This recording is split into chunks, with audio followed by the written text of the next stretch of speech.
Historians will tell you the Inca worshipped the sun. They built temples to it, sacrificed to it, prayed to it. But here's what they won't tell you. The Incas' most sacred sites don't face the sun for worship.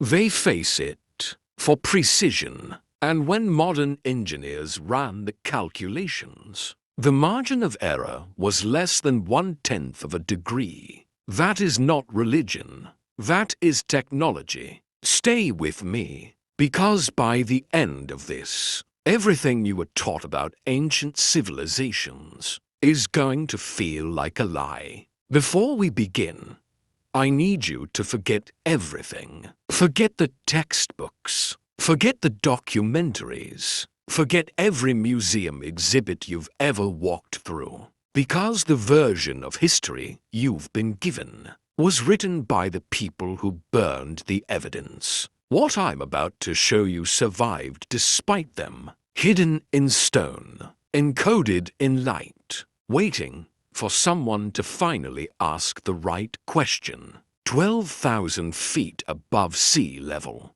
Temperatures that kill unprepared men overnight. Wind that tears the breath from your lungs. And yet, here, an empire rose. Not despite the brutality of this place, but because of it. They didn't choose these mountains for safety. They chose them because of what the mountains aimed at. The Inca Empire stretched for 1,000 miles. No wheel, no iron, no written language, or so we thought. They moved stones that weighed 300 tons, up near vertical cliffs, with no tools our engineers can fully explain. We call it primitive, we call it ancient. But here's the question nobody asks out loud. What if they were doing something we still don't understand? I'm going to show you 3 pieces of evidence.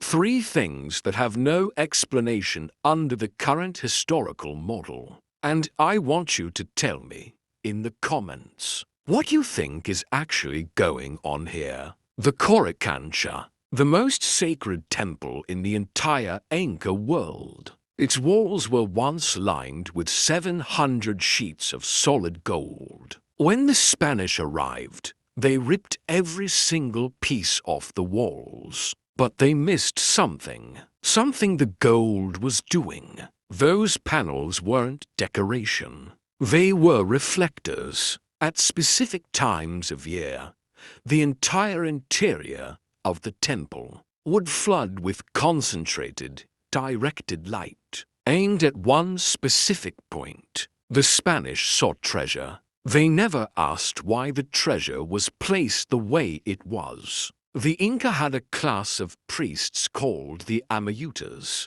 the keepers of knowledge. Most historians describe them as religious figures, spiritual leaders, ritual performers. But the Amayutas didn't just study the stars. They tracked them across generations, with an accuracy that modern astronomers have confirmed, required at least centuries of unbroken, systematic observation. That's not mysticism. That's a research program. In 2017, a team of archaeoastronomers mapped the solar alignments of 25 major Inca sites. Every single one, without exception, was deliberately oriented around specific solar events.